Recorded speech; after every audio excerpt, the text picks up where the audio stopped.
What do you think about ladies trying to conceive naturally in their late 40s with their own eggs?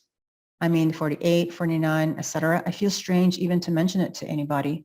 However, I still feel that I should, but my mind is trying to tell me that I'm pushing it. My heart is telling me to continue, though. How can I attract spirit baby in this case and help incarnation if I am not sure how much time I will have and my mind is not helping me in this? Okay, fantastic question. Thank you for asking that. The limitation of age is set by society. We don't come in with this, I cannot get pregnant at 48 or 49 or whatever the age is. We are taught that. We are told that. So it's up to you to discard that information if it doesn't suit you or to accept it if it does. In this case, it's not suiting you that society and your doctors are telling you it's not possible. I promise you, there are women in their 50s, even in their 60s getting pregnant.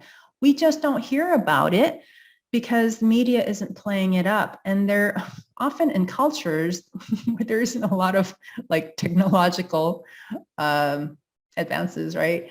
So we just don't hear about it. But if you're having a period, you can still get pregnant. And for those who don't have a period, still understand that you can still get pregnant if it's your desire. Because I've had, and you can go onto my page, Carolina's one story, Melanie's another story. She had no period since her 20s on her own. She always had to have it like medically induced. Never had a period on her own. When I worked with her, she responded relatively quickly. She responded in like, I think 8 or 9 months. She went straight from no period to pregnant. And she had 3 babies with me. Each time her body just said, no, thanks. And we had to work with her. I had to work with her to get pregnant. But so anyway, going back to your question, this is society's messaging.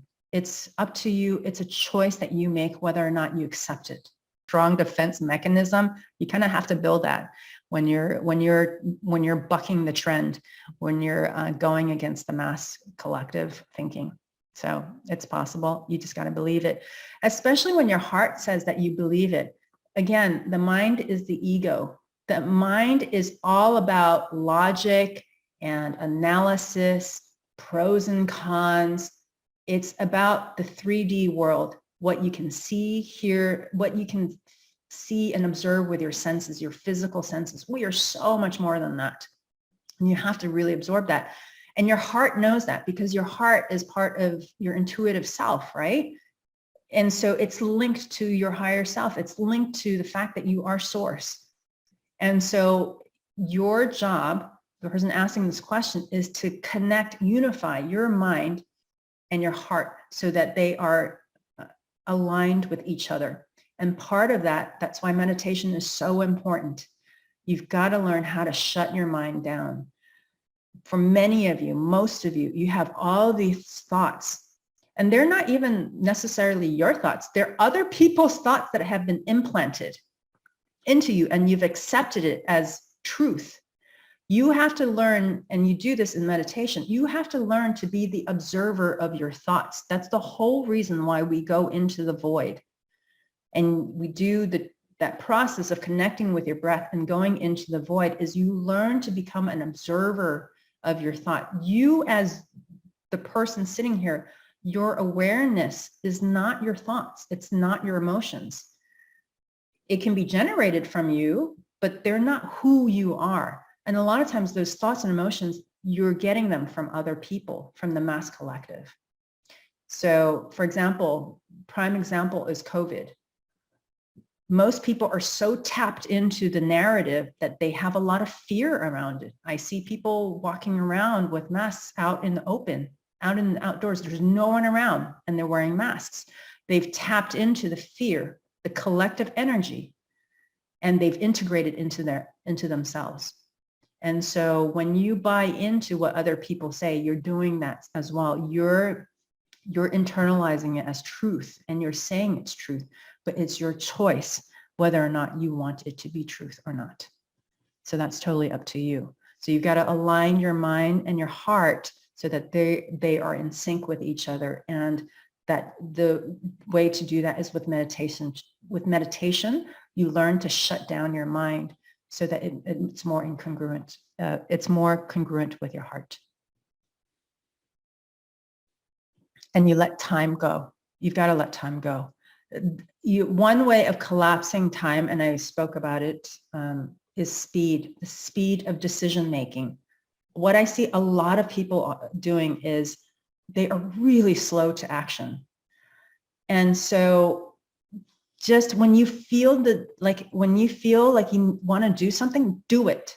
If it doesn't work out, then be okay with it. You want to look at life as an experiment. There's a lot of trial and error, a lot of errors, but because you're trying so much, you're going to guarantee have some success. You're going to have a lot of errors, but you're going to have some success.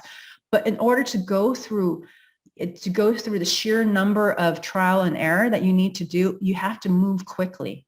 And I see way too many people just sitting back and analyzing. And when you analyze, you automatically slow down time. You're stretching it out. And so you've got to make your decisions fast. As soon as it hits, I'm going to do it or no. Don't stew about it. If it doesn't feel right, then just put it to the side. If it feels right, do it. And then it goes back to that moment-to-moment decision making. When you have that incredible amount of speed, and that's one of the advantages that I have a lot of speed. I don't analyze. I'm like, this feels good. And I may lose some time. I may lose some money. I don't care because I can make more money. That time was well spent for me because I tried it. It didn't work. That's okay. I'm going to try something else. I am fast. I move really, really fast. And that's my advantage. People are way too slow on this journey, on things in life. And that's why it just time drags on for many of you, is because your decision-making process is too slow. You got to get out of your head and into your body. I want to emphasize, it's up to you. It's your choice whether or not you take someone else's truth and opinion and belief as your own. It's completely up to you. This is what I talk about, taking responsibility, is understanding that the objective is to have as little beliefs, as little truths as possible. You yourself want to be as blank of a slate as possible. You want to be as neutral about anything as possible. You want to believe as little things as possible, because then when you do that, you become open to everything. When you become open to everything, then you can sift and sort. Okay, does this make sense to me? Does this ring true to me? Yes, it does. I'm going to run with that. Does this other thing ring true to me? No. The genetic test, I'm going to use genetic testing because the genetic testing, it doesn't ring true with a lot of women, yet they go for it. And it's like, don't do it, right? The IVF, it doesn't ring true with them for many of them, but they're doing it because their doctors pressure them into doing it. Their families pressure them into doing it. Time, they feel the crunch of time. That's coming from fear. And so that's not the right time to do IVF. There is a right time to do IVF, and that's when it feels like the next logical step, like it's the next right thing for you to do. It just makes sense to you. That's when IVF, it should be done, not any sooner. And so the whole early menopause thing, you're buying into someone else's belief. It's up to you whether or not you choose to believe that or you choose to believe me. And don't worry about it. When I say don't worry about it, don't worry about it. If you like this content, like, subscribe, and share this video. Stay tuned to this channel where I help women over 35 and into their 40s manifest the healthy baby they dream of. This is Julie Chang, and I'll see you soon. Bye now.